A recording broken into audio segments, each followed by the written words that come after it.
Goldman Sachs just dropped a nuclear report.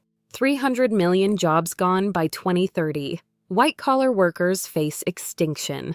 Not tomorrow. Now. OpenAI's O1 model outperforms 89% of human lawyers. McKinsey data proves it. Deloitte warns 50% of office jobs vanish by 2028. That's not prediction. That's timeline. Google Gemini already handles contract review.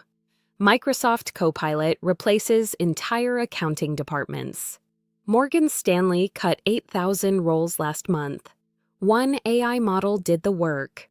Investment banks report 47% productivity gains overnight. Your salary just became negotiable against a machine. ChatGPT users hit 200 million monthly active. Companies see ROI in weeks, not years. Automation spreads faster than you can upskill. This isn't about robots building cars anymore.